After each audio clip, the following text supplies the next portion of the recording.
Oh, hey there, folks. This is your host, Kate, and I'm jumping on to let you know, as I always do, that this is a multi-parter with the lovely Steve Mayne. Steve is a comic and a financial analyst and a teacher and has done all the things, and you will notice a very posh London accent. He is born and raised there and actually from there. It's like people claiming that they're from Chicago when they're really from Indiana, or any of the myriad ways that we lie. But Steve is actually from London, and he shares so much and so openly and so honestly, and was very patient because Zoom changed their terms, and the meeting went from being free for an hour to 40 minutes, and it was really annoying, and he was very patient. It is a very rainy day in Los Angeles, and that is the sound that you are hearing behind me. I was going to go and make it very sound perfect and go into the sound booth and make it all sound great. How many times can I say sound? But I thought that the rain was apropos to a London interview, so that's what we're doing. Thank you folks so much for listening to this multi-parter with comic, financial analyst, and teacher Steve Mayne.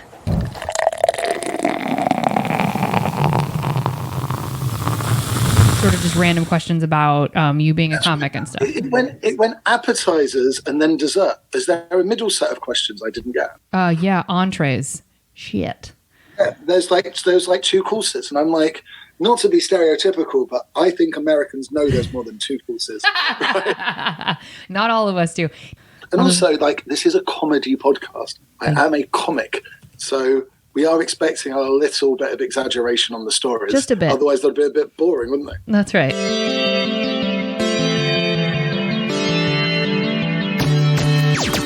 Oh, hi, you're listening to Service from Hell, a podcast featuring people that are currently in customer service positions or the lucky few that got out and all of the good, bad, and infinitely irritating things that go along with that work. I'm actor and writer Kate Gaffney, and am uniquely qualified to discuss this as I used to work at a very busy and very popular comedy club in Los Angeles, and at least one of you listening right now has probably grabbed me and told me you were ready to order when I was running around like a crazy person. So let's eat!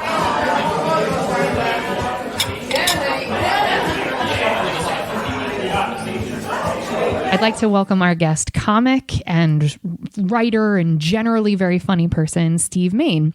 Steve is a Londoner. Hello. Oh, wow. Steve, hold on. You're going to come in when I ask you questions. Hold on. Steve, it's okay. I'm not editing this part out, but I appreciate you saying hi. So let's eat. Steve Mayne is a Londoner who was actually born in London to parents that were also born in London. And that people don't know, but that makes Steve a unicorn. He's an ex-financial analyst, an ex-school teacher, and a full-time comic and MC, thinker behind the storytelling comedy night Tall Tales and Cocktails, and a man just desperately trying to be a better human being. Isn't that a lovely perspective, y'all? That said, Steve, what have you ever been on TV, and can you tell us about it? How much do you love being a comic? What got you into full-time comedy? Now you can talk. Oh, yeah. Well, when I was a financial analyst, I was frequently on TV. Were you? I was. I love it how you got this one in quick. So like the nice story about me being on TV, when I was courting my wife, because I'm English, we use those terms. She was in New York, and I was being interviewed on a leading financial network at the time, which was also being broadcast in New York. And she came down the stairs with her friend. She went, "Oh my God, that's my boyfriend." So that gives you a lot of points with the ladies. Sure does. Yeah. And they think you're rich. I think that might help. But. What? No, women don't care about that stuff. Just your heart. Definitely. Just your heart, yeah. Okay, so you were on TV as a financial analyst. Would you be talking about money and stuff and like helping people figure that out on TV? Yeah, so they would like phone you up like the day before, and they would be like, right, tomorrow I want you to come on to about the UK telecommunications sector. So you'd be like, fine, no problem. You'd spend like all night going through every listed company, trying to find like all the best stuff, like all the news that's happening. And then you'd be driven to the studio, and then all of a sudden something crazy would happen. Normally North Korea would do something, and I'd be like, North Korea set off a missile. You're going to have to talk about natural gas and oil prices. And you're like, I know nothing about those things, nothing whatsoever. So you just come up with like lines to use all the time. So like my favorite line would be, well, in the short term, there's always going to be volatility, but a trend will show.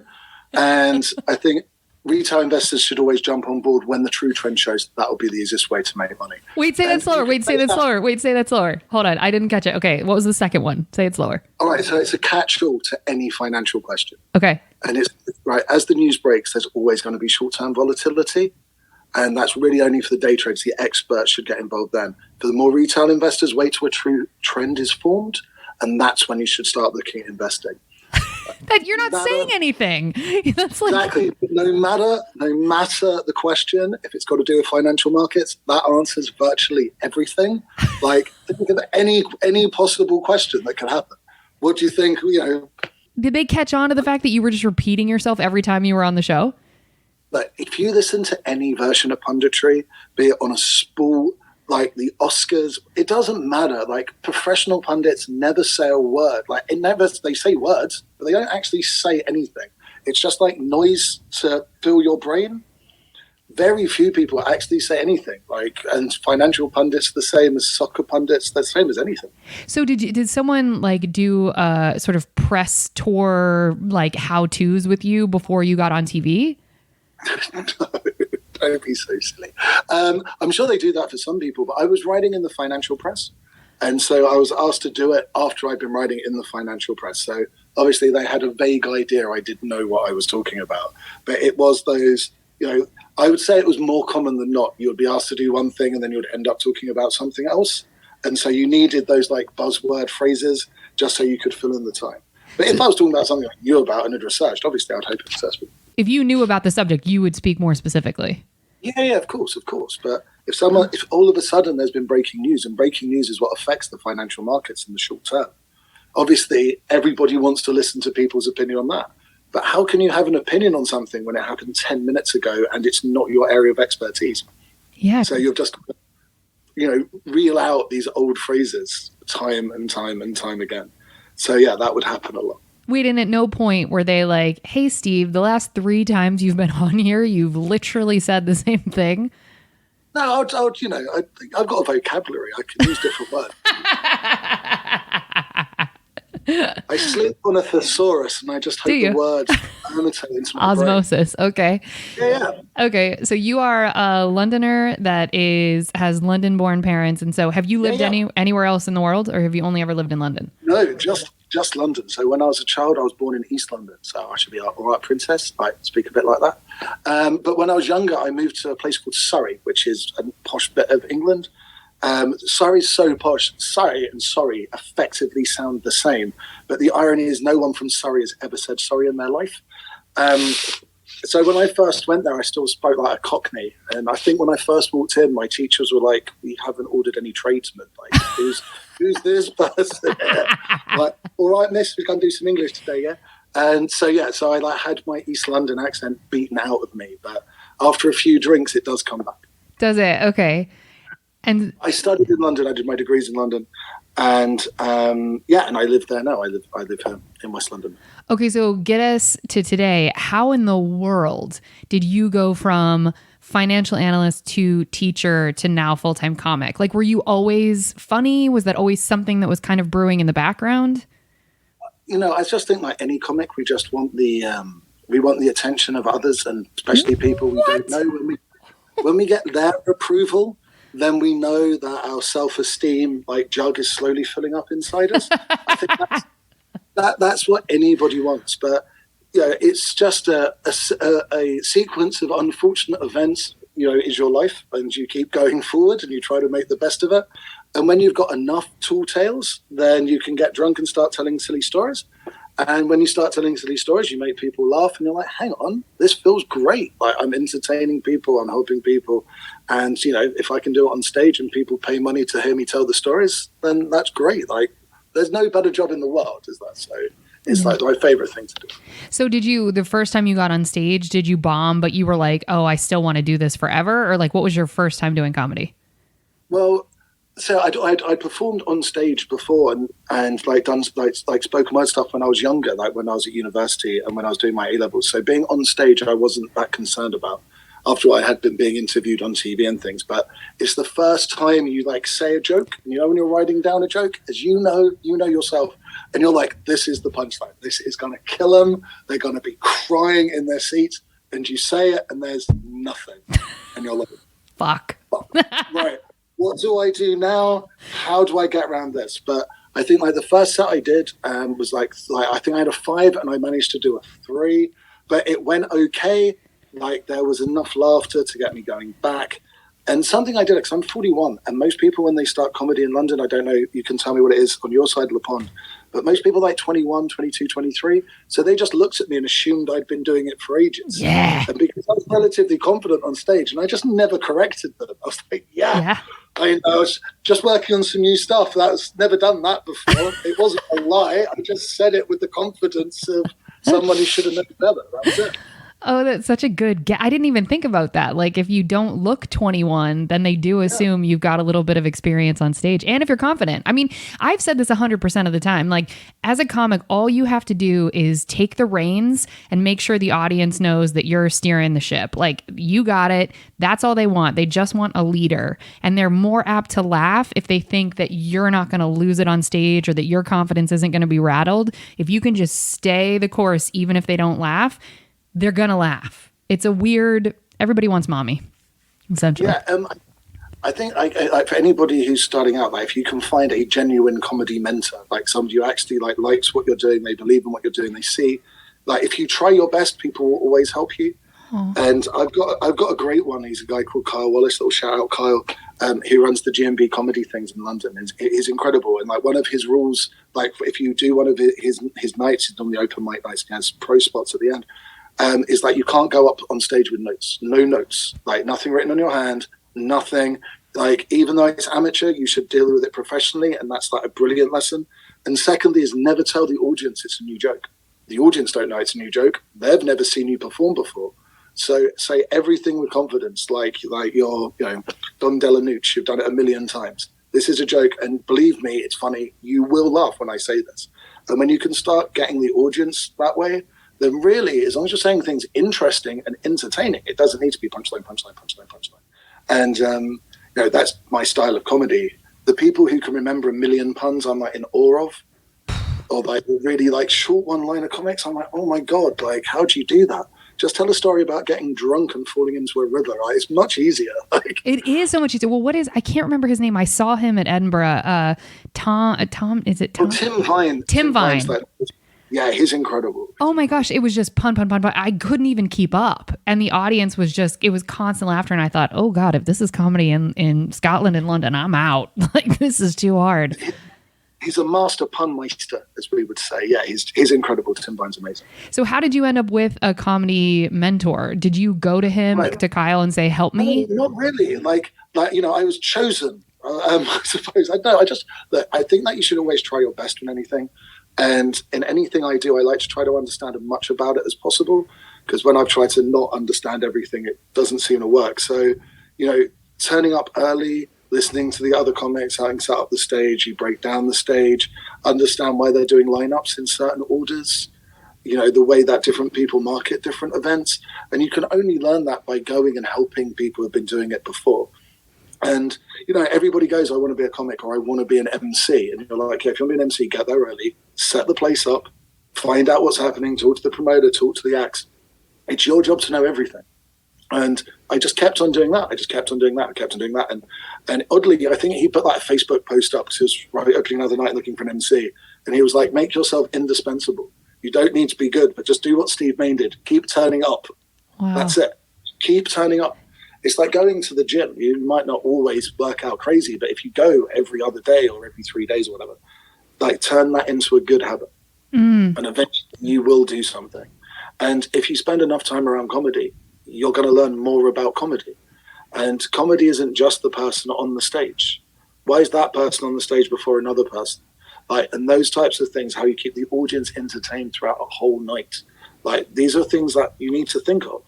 And the more you understand that, I just think the better the show is, and the audience are the boss. Yeah. That's it. Yeah. The audience are my boss. And I think there's some amazing comics. I know you've known some of them from your unnamed LA bar, but there's some brilliant comics who have given tremendous advice. If you listen to the Joey Diaz we spoke about, I was like, oh, you met Joey Diaz, wow. But if you listen to enough church episodes, he's tells you exactly what you've got to do. Ralphie May, obviously I'll never get a chance to see him, is not with us anymore. Yeah. But he's got a brilliant YouTube clip, and it's like an hour and 20 minutes. at a unknown comedy venue in LA, and he gives the people, a brilliant lesson. And it's like, you're there to entertain the audience. Don't try to make comics laugh. Like, don't worry about comics. Don't buy tickets. The audience buys tickets. And comics don't laugh. That's the hardest audience you'll ever perform in front of. They don't laugh. You say a brilliant joke in front of a comic. Like, some people are really nice. Like, don't get me wrong, but there are some people who aren't. They like, and they'll be like, yeah, you should do this joke this way, or they'll nick the joke, and you're like, why? Like, you don't get awards for art. We're here to make them laugh. That's right. And if we all work together as a lineup and they really laugh, we're all going to get books again. We're all going to make more money. Like, let's just all be nice to each other. You don't have an argument with someone before you go on stage. I want to be out the back. I want to have, I drink shandies before I go on. I don't know if you have those in America. That's don't know what that is. Lager. It looks like I'm drinking a pint. So everyone goes, do you want a drink? You're like, no, I've already got one, even though it's like half lemonade.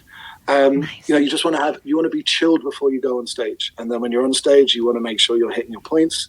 You're entertaining the audience. I want to bring them in. I want them to think I'm talking to them. And look, when it goes well, there's no better feeling. That's right. It's like drugs. Well, and I think, I mean, this audience, my audience may not have seen you perform live yet. They will at some point. But the thing that I really liked that you did when I saw you perform is a lot of us were seated kind of far away because it was a more small audience and like a smaller venue because I was making you perform whilst I was in London. I was like, you have to go up. But you immediately said, well, everybody come in closer. You weren't a dick about it. You were just like, well, come here. I want to tell you guys something. And it shifted the energy in the whole room and everybody relaxed. And you were performing in front of probably a 50% comic audience, but everybody did what you said. And it shifted how people were able to receive everything you said. And I was like, oh, this is brilliant. And it also gave me confidence because I was like, I guess this leader is making me do this thing. I guess I'll follow him. And it immediately put my shoulders down. And I was like, he's got this. I'm not concerned. And that, I think that there's some magic in that as well. So commending you on your style. No, thank you very much. But yeah, you are literally right. You're a comic. I want to see you perform. I'm like, oh, okay. And literally made like 5 phone calls. When I performed, I was wanting the closest to where you were staying. You're so sweet. Yeah, it was good. It was good. Yeah, well, these two had fun. Oh, and it was great. And I really do like your style. But yeah, I really appreciate that you made it a tighter experience. And I think it's like comedy doesn't necessarily play to the back. You have to pretend like everybody's literally on stage with you. And that's really hard. That's why when comics can do stadiums, I'm like, how do you harness this energy? Like, the stadium thing that must be super crazy because you'll be telling a joke and you're not going to hear the laughter from the very back. That can take an extra quarter of a second to get you. Yeah. So the timing must be so different. And I think you notice, like when you watch like the Masters, like when you watch your Chappelle's, like they speak so much slower. And I think that must be the stadium thing because they know that, there's 17,000 people in the audience or whatever. And so they've got to be slow because the person in front of you could be eating chips, opening a can of drink or something. So they just speak a bit slower. Everything's much clearer, just so everybody can really hear what they're saying. You don't seem to get, and maybe, I don't know, it's an audience thing, but you don't get those very quick comics playing those massive rooms. What a great point. And I think it might be an audio thing. Well, I hadn't even thought about that. Bill Burr's most recent special. He did it at Red Rocks in Denver.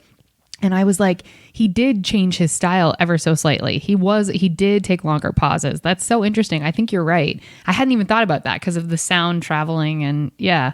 Yeah, one day if we're ever playing to 17,000, I'll worry about it. When? Yeah. Not if. When? Let's get to 1,700 first. That would be good. That'd be great. Okay, so speed us up to today. So you're moving away from teaching and comedy and emceeing are going to be a full-time deal for you. How does that work in London? So either I put on my own night, the Tall Tales and Cocktails. So we try to do that once a month. So that's beautiful. It's just a little theater above a bar. Always keep comedy and alcohol close together. That's a very key point. The more drunk you get, the funnier we do become. It's science. It's weird, but it's true. it's just how it works. And then it's just trying to build up as much momentum as you can. But I'm a firm believer that you need to back yourself. And if you put on your own nights, you try to get yourself out there as much as possible, and you create your own audience. Lots of people rely on other people to get them gigs and friends of friends and that type of thing. And I'm like, no, found this theater, let's put some comics on in here. And, you know, I want to build something. And quite a lot of English comedy, you know, it seems to be more like short one-liners and puns, and that's brilliant. And that there's a place for that, and I love that style. But actually, like, people are going to tell like a longer form of a story, like a 15 or 20-minute story. There aren't that many places that do that. And there's definitely an audience for it. And really, that's what I'm trying to do. That's awesome. Okay. And so are you also, because does it work in England where you need to also be a touring comic? So you're doing, you know, you're going up to Scotland, you're going to Wales, you're doing like all of that? It's definitely something we're looking at. But obviously, when you're in London already, like that's where you can get the most amount of gigs. So I would imagine, like, if you're in New York or LA, you can get gigs all the time. If you're in, I don't know, Ohio, it might be slightly harder to get on stage as much. I don't know, my American geography is appalling. Apologies to anyone. I don't think you remember. That's where I'm originally from, is Ohio. That's so funny. Oh, that must have been where I must have read it from your bio. That's so funny. Okay. That and the Neil Young song, I think, is probably going through. Okay. So that's your road to comedy. That's amazing. So where at the end of the show, we'll talk about where people can see you when they are in London. Yeah, sure. And so we'll get there. Well, folks, we hope you enjoyed your apps. We're going to move on to the entrees after a quick break.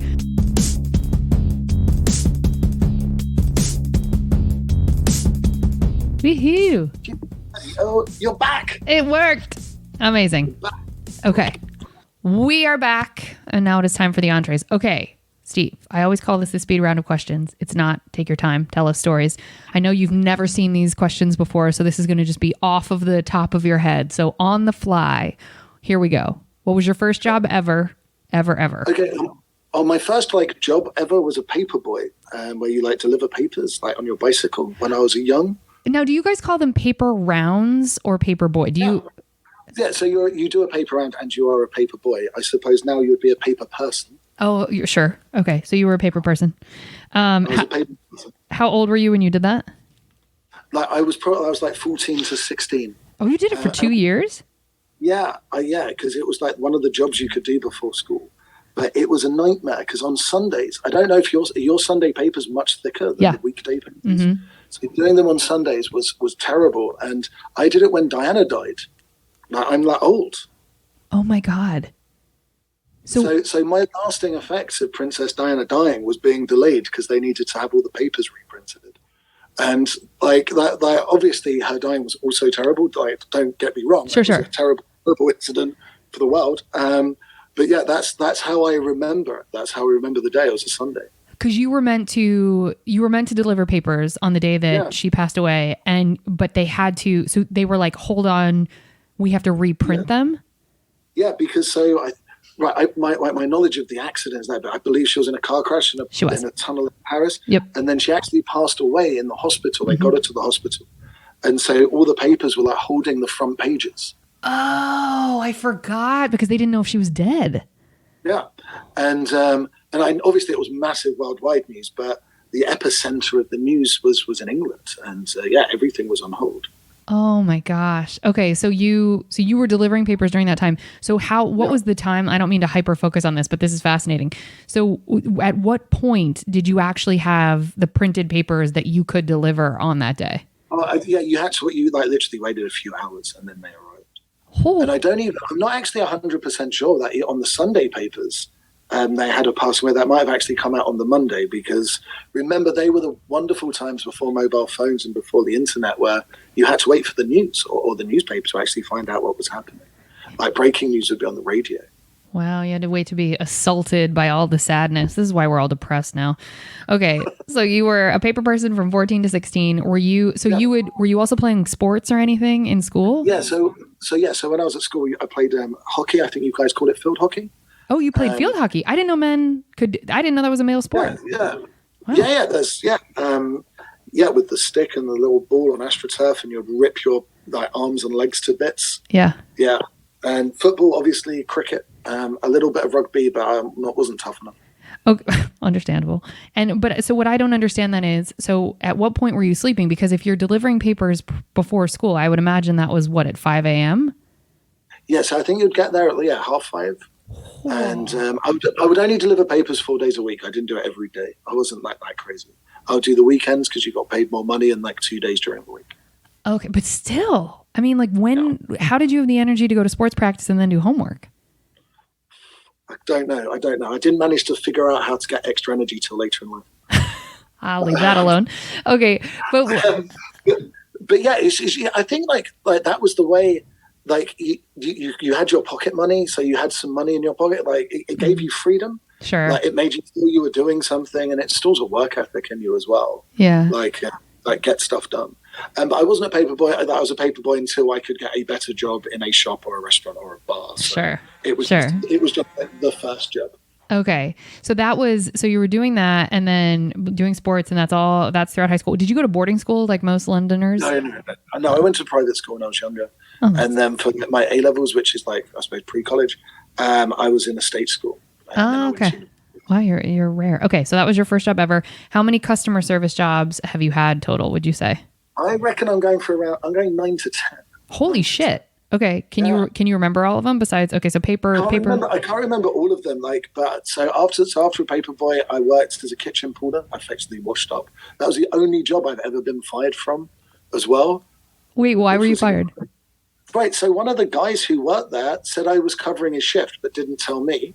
And then the next day I went to work and they were like, you didn't turn up yesterday. And I was like, I wasn't supposed to. And there was the guy looking really like odd in the background, like cleaning up these pots. And but I was doing my A-levels. That was his proper job. And I was like, you know what, have it. I didn't really care. But that's the only job I've been fired from. Well, that's really kind of you. Because I would have been like, listen. It didn't matter. Like I didn't just go, well, fair enough, and leave. I was like, this is absolute bollocks. Like I wasn't supposed to be here. That guy's lying. And they're like, that guy works here full time and has worked here for 3 years. You've been here 4 months or whatever. I wasn't there very long. And yeah. Like, bye. That was it. Oh, that would have. Oh, I'm such a justice person. That would have chapped my ass so hard. Okay, so kitchen porter. When you say that language, because that's specific language to the UK. You literally you were like the dishwasher essentially. Is that right? Yeah, exactly. So the plates would come in from the restaurant and the glasses, and you had one of those like big machines. Yeah, the hot. Yeah. You'd scrape off everything. Yeah. You'd listen to the chefs scream at each other. That was like the most entertaining thing. If anyone's ever worked in a kitchen, chefs shouting at each other is the most fun thing. Especially if the restaurant, the guys can't see it. The guys and gals and everything in between can't see into the kitchen, but they can only hear what's happening when the door opens. So you're like, you fucking fuck. Door opens, let everyone's nice and quiet again. Oh, it's so true. Or she starts everyone screaming at each other, dodging knives, that type of thing. Yep, that's very real. And that's true in the States too. Yeah, it's very real. Okay, so you said 9 or 10. So kitchen porter was next. What other customer service jobs can you remember that you had? Oh, okay. So I've had like numerous waiting and bartending jobs. I sold car stereos. That was like one of my favorite jobs. We've got some stories about that. We'll come into them. Okay. But when I was a student, I always liked working in restaurants. I like working in bars, because if you worked in just like a clothes store or something, you might have got a discount on clothes, but they wouldn't feed you. So if you worked in a restaurant, then there was always food. And there was always like good food as well. Yeah. Because it would be like staff food. So, it might be the stuff they couldn't sell to the public for some whatever health and safety reason, but it was perfectly fine to eat. So you'd actually get like fruit and vegetables and like proper meat. And when you're a student and you're like living on, baked beans and brown toast, for somebody to give you fish, you're like, wow, this is crazy. This is what my body needs. Yeah. And obviously bars and cocktail bars, for the obvious reasons, you going to have fun. Yeah. Get a few drinks, get a few stories. Just just 2 drinks and then you're fine. And then you move on because you're going to go study and be responsible. Yeah, that makes sense. That's exactly what happened every day. I believe you. Okay. So you had various waiting and bartending jobs. And then when you sold car stereos, how long did you have that job? Oh, I had that job for my whole A-levels. I was there for 2 years. That was a Saturday and Sunday job. Oh, what? That was one of my favorite jobs. Really? Yeah. Why? That was a good job. Well, first I got to listen to music all day. Oh, which was great. That is pretty great. There were like so many little side things you could do to earn an extra bit of pocket money. Like, so people would buy a car stereo, but they would need and you got free installation from the company, but they would need to wait 2 weeks so I'd be like, just come back in like 20 minutes and I'll meet you out the back. And you would just like put their car stereo in, they'd give you like 20 quid or something. But we were being paid £4 an hour. Like, that was amazing. Wait, how much were you make? £4 an hour? Yeah, you got to remember, I'm 41, so this was like a long time ago. This is when I was like 16 or 17. But it wasn't, I mean, that wasn't in the 1800s. £4 an hour is like, that's the equivalent of like $5 or $6 American dollars an hour. Like that's Pound's very bad at the moment. I think that's like $100 today. the pound is pretty bad right now. I know. I'm so pissed that I was there right before the pound tanked, and then I was like, motherfucker. Of course, it would have been cheaper to be. How many more drinks could I have bought? Yeah. How much more fun could I have had? God damn it. But yeah, in that, I will talk about it, but in that job, I had one of the worst ever customer experiences when I was serving a customer. Well, go ahead. I got my own back. Yeah. Wait. Well, you got what back? I got my own back on the customer in the end, which was like, gave me like an amazing sense of self-achievement. Well, let's go ahead and share that story now, Steve. Go ahead. Okay. So everybody when they're 17 gets a car in England, or 17, 18, that's when you can drive. And you always start with like these tiny little terrible cars. And the way to impress women when you're a young boy with a terrible car is to have an amazing sound system. I don't know if any man's ever asked a girl if that's actually true or not, but like our teenage minds. But yeah, we can play Nirvana really loudly, they'll dig us, that type. And this kid's come in with his dad. And they've asked me they've asked for like the car, the speakers, and I've told them what size they are. And the dad's been really rude. He's gone, how do you know what size they are? He literally used the words, I wouldn't have expected you to be that intelligent. You work here, you must be stupid. And I was like, what on earth are you talking about? I would have walked away. I don't know how you kept talking to him. He was the rude, like posh, rude English man, and they are terrible. I understand why people hate them. And so he's bought the wrong ones. And so they've gone off, and I just know they're the wrong size. They're the wrong size. The kid comes back next week, the following week. Obviously, they don't fit. And he's like, can I exchange them? I'm like, oh, I've never, what? No. And he's gone, do you not remember me? I don't have a receipt, but my dad was really rude to you. And I went, I can't remember anybody being rude to me last week. I'm really sorry. We can't help you. That's amazing. So he was trying to say, I don't have the receipt, but like, trust me, I was here. Yeah, and you served me last week. You can help me out. And I'm like, no. Oh, I love that so much. And so did your management hear that was there a policy you have to have a receipt in order to be able to do an exchange? Yeah. So for anybody to exchange, you definitely need a receipt. And I told him they were wrong. And he was a complete dick about it. So when he came back knowing they were wrong without a receipt, obviously all the boxes opened. They've like tried to screw them in and stuff. Like that's not in perfect condition. So they're like, no, you can't exchange them and you don't have receipts. So we can't actually do anything.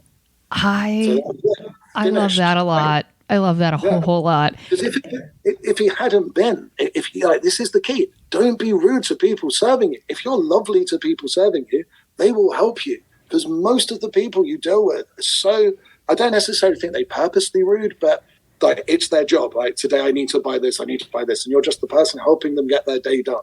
So they're not being rude. They're just not, recognizing you as a human sometimes. I know that's a strange thing to say. No.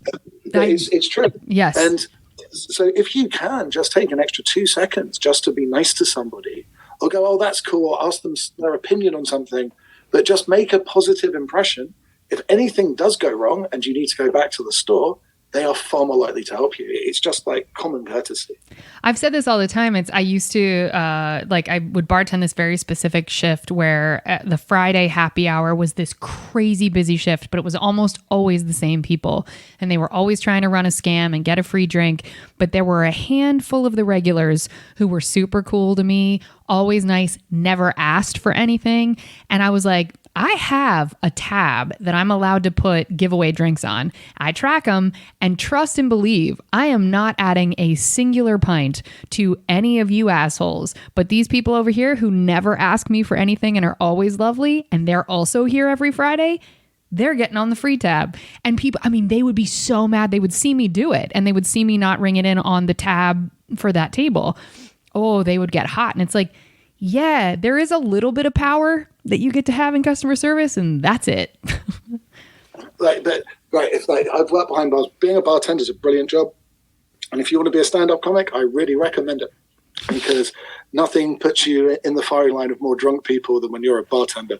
But I was in the Pierre Hotel in New York with one of my friends, and he likes to never sit at the bar. But if I'm in a bar, I always always sit at the bar. Wait, why? Because right. So like, if I'm a stranger in the town, the people who are going to know the coolest stuff to do will be the people who are local. That's right. And the person most likely to be local is the bartender because they work late. They're not going to live very far away normally because it's a long travel. And I've like insisted we sat at the bar. And by the way, the hotel's brilliant. Go, and the bar's great. And You said it's the Pierre Hotel? Is that what you said? Yeah, the Pierre Hotel. And I won't say the bartender's name just in case, but like he was a really nice guy. And I was chatting to him, and I like boxing, and the guy looked like he went to the gym. And I found out it was the Golden Gloves champion of New York. The bartender was? Yeah, and he's like, yeah, I bartend, and it gives me the time to go training. And then I was talking, so I worked in cocktail bars, and we were like talking about our favorite cocktails to make.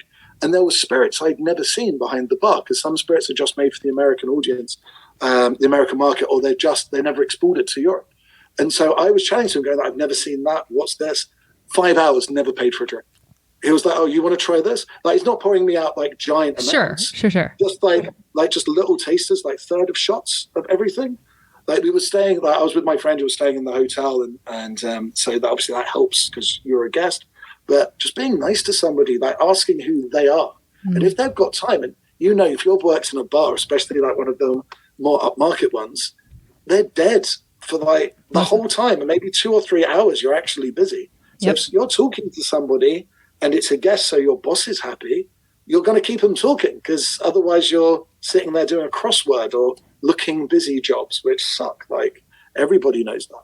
Always be nice to your bartenders. I totally agree with that.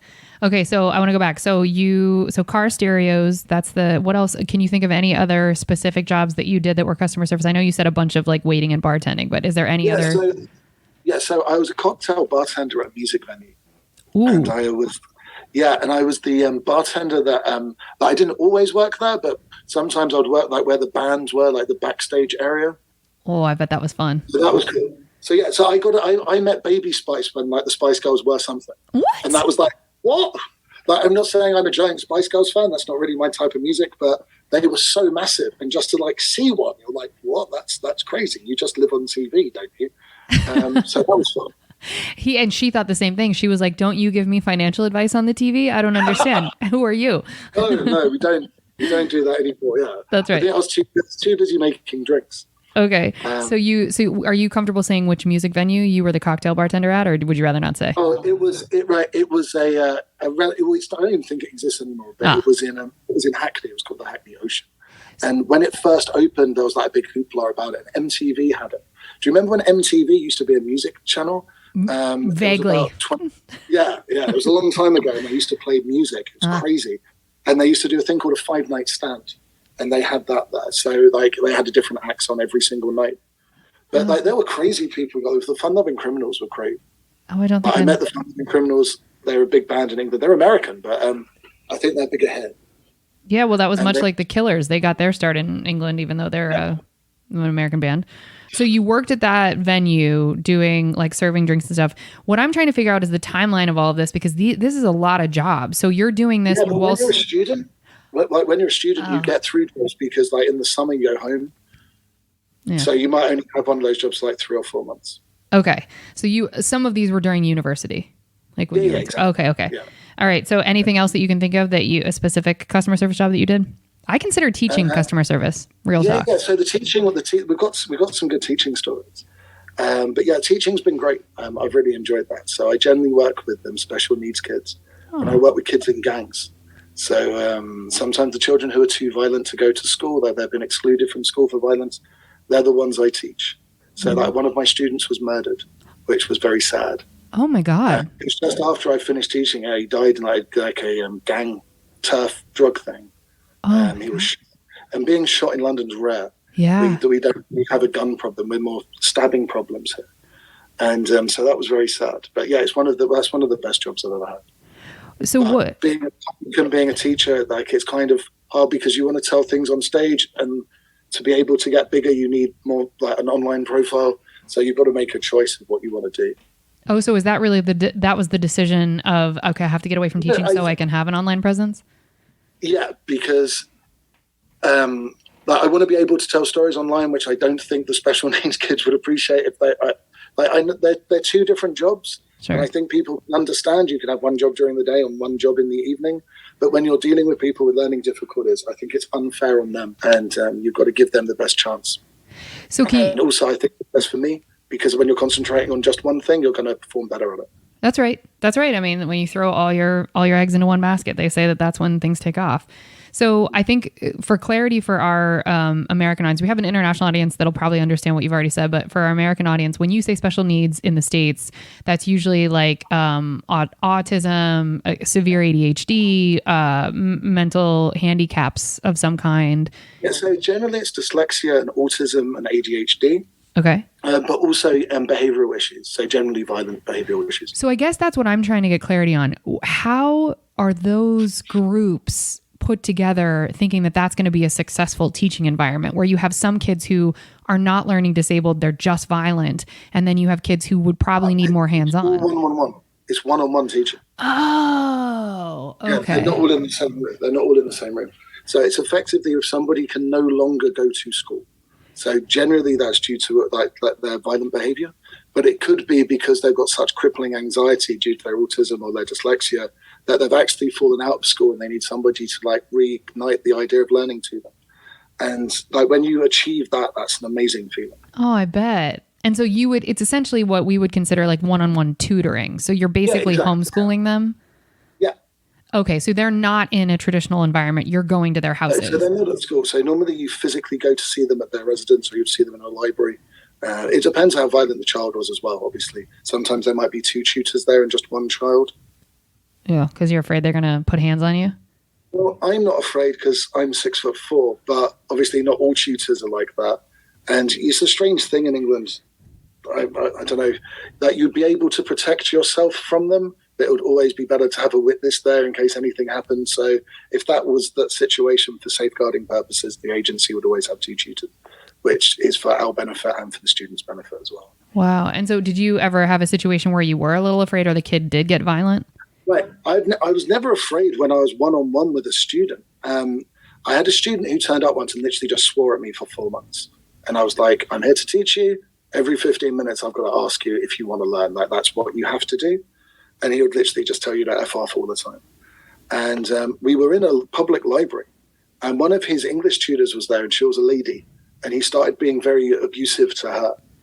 And I was like, look, I don't care what you say to me, but you definitely don't say that to her. And we definitely don't do this in the public library. This is ridiculous. If you want to hit somebody, you can hit me. I went there. We obviously, oddly, where I was teaching was opposite a courthouse. So there was like a million cameras everywhere. So I knew he was never going to hit me. But I'm 6'4". He was a 15-year-old. He must have been 5'2", 5'3". I was a clear foot taller than him. And I was like, you cannot do this anymore. I went, I'm not teaching anymore. That's it. We're finished. And the next day I was going back to the same place to teach a different student. And I saw that student with 15 of his friends. And I was like, fuck, this could get scary. But he saw me and ran away. I was like, Christ, I must have done a good impression of a tough guy the previous day. But yeah, that was the only time I genuinely been scared. Because you saw, so he was sort of out in the wild with 15 of his friends. Yeah, so when you walk to this public library, you walk through like a London square, with the benches. Yep, and things. got it. Yep. So as I'm walking through that, he's with a group of his friends on one of the benches, smoking weed, that type of thing. And I'm like, fuck, this could now get nasty. But he spotted me and they all left. So that was great. And I just went to work, didn't think about it again. So in the States, there's this thing with attrition. So if you are not going to school up until the age of 18, it's considered attrition where you are in violation of basically if you are school aged prior to university, you are meant to be in school. Otherwise it can be, I don't know all of it because I don't have kids, but whatever that is that true in the UK as well? That if you are school aged, you are expected to be in school. So this kid would have consequences for being abusive. Yeah. So actually there's a big thing about it in England. If kids stop going to school, their parents can get prosecuted. Yeah, that's what I think it is here too. It's I think the word is attrition, but I'm not sure. Go ahead. Yeah. But it's you either need to be in school or a learning environment. So you could go and learn to be an electrician or something like those. I don't know exactly if that's right, but if you're on a graduate scheme, graduate scheme would be too old. But if you're doing a work experience type of thing, which leads to a job. We call that vocational here. Yep. Yeah, exactly. Yeah, in MVQ. Yeah. So if you're learning to do that, that's fine as well.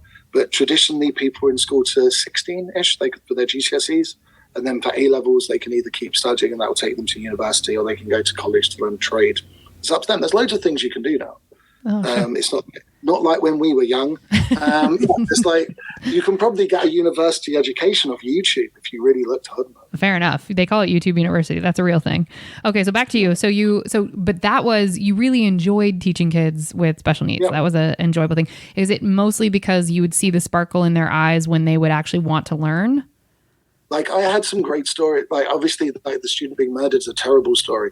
But I've had some brilliant success stories. And when you see somebody progressing, especially if I taught maths and science, which aren't exactly like the go-to subjects for people. They're like, well, maths and science. Like most people, they're scared of that.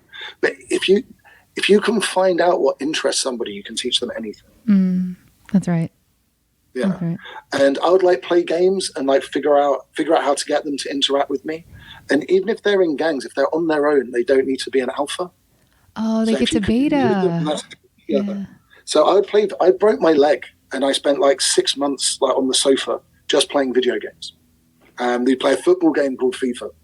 And so I would go and see these kids and they'd see if they'd like an Xbox or a PlayStation or, other games consoles are available. And you would go like, all right, if you can beat me at this football game, 1 lesson a week, we'll do whatever you like, and you've never got any homework.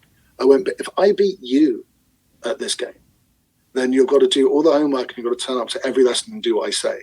And they'd look at you and go, yeah, fat man, right? You're never beating me at this game ever. And you'll be like, okay, like go get your brother or whatever, whoever's in the house. And you'll tell them the bet. And they'll be like, I'm never losing to this man. And then they'll be like 10-0 down at halftime. They'll be like, what's happening? And I'd go, you looked at me and you judged me. You don't even know me. You just assumed I couldn't do this. I went, how many people look at you and they don't know you and they judge you? I'm going to cry. And then they would realize, oh, this guy's crazy and quirky, but he actually does know what he's doing. And he knows what they're going through. Like you spoke to their emotions.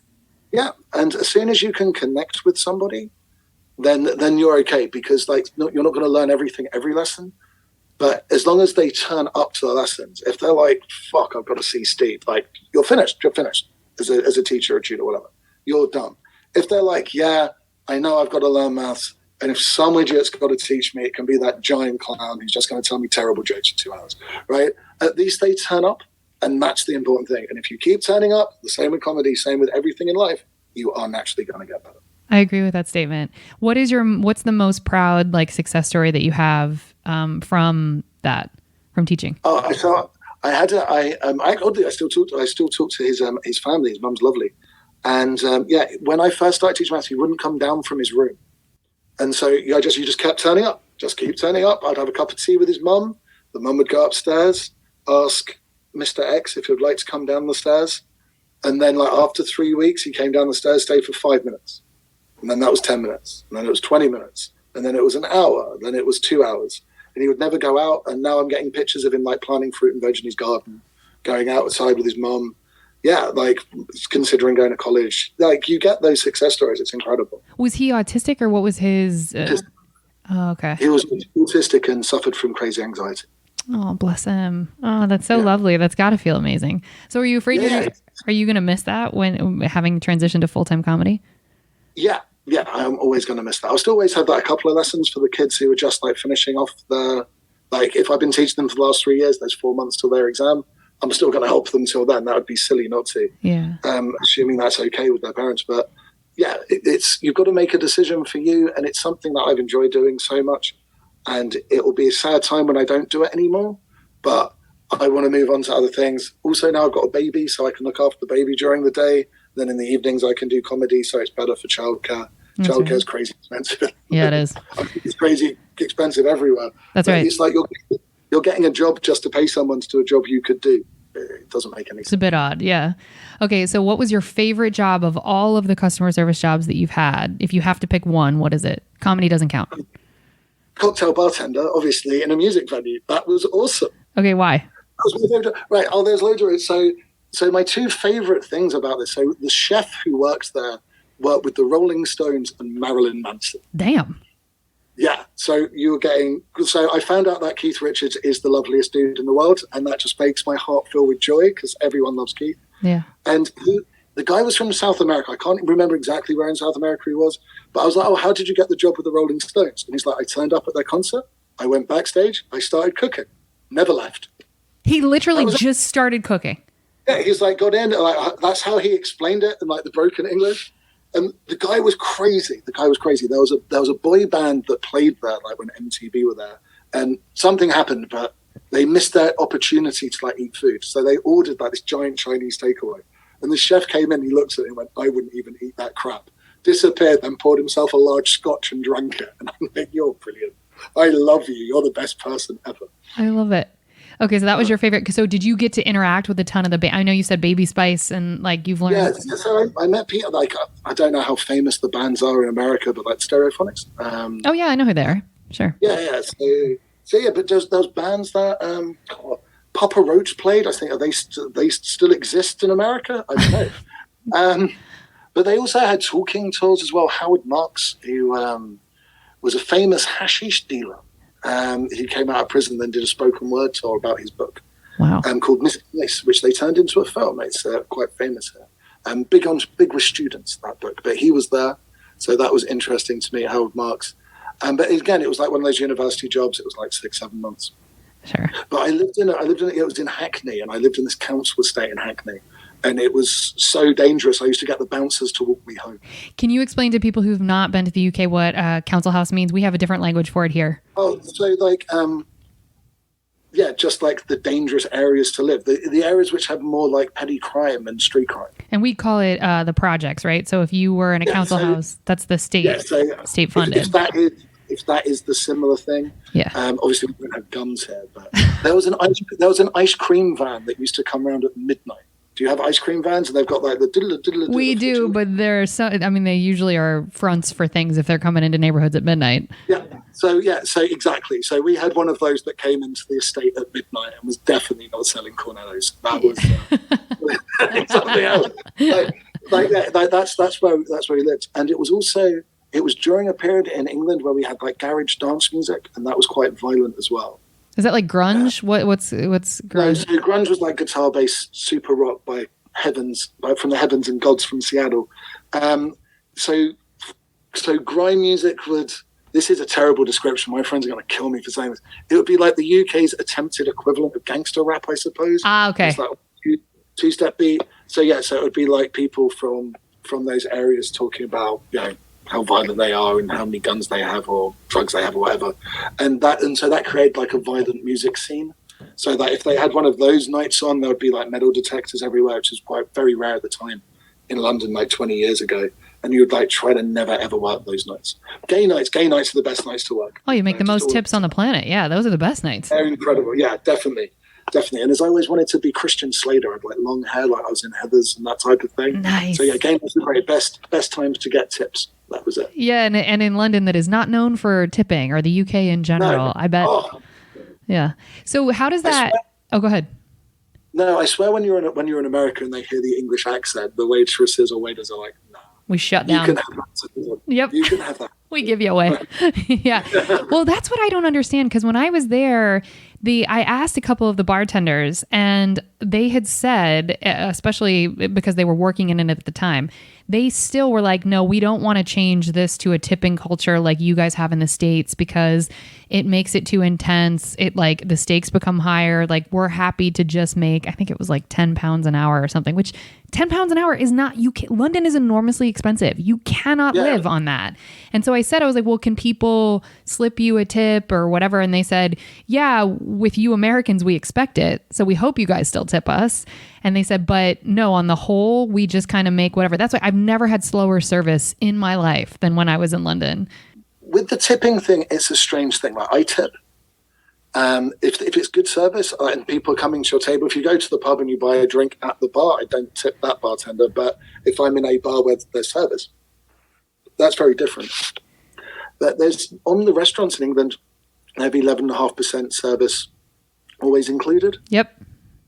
And I think that was mainly because so the business people that would go out to lunch and they would be expensing their meals, if they tipped, I think they had to personally pay for it. So the restaurants instantly clocked on and just added the tip straight to the bill.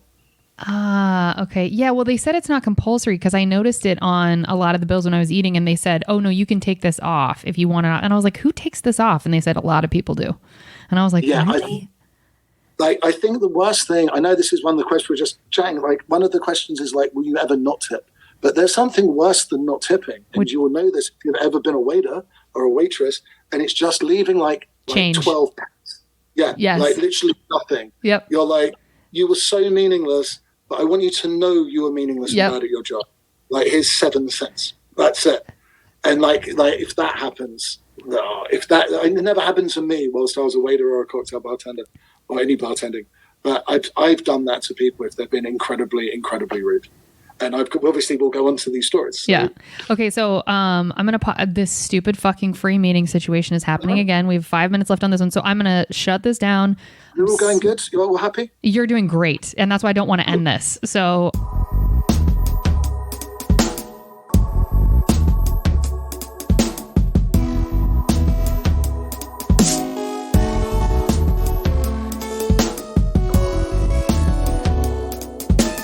All right, folks, that's going to do it for us for part 1 with Steve Mayne. Join us next week for part 2. Thank you, folks, so much for listening. Good night.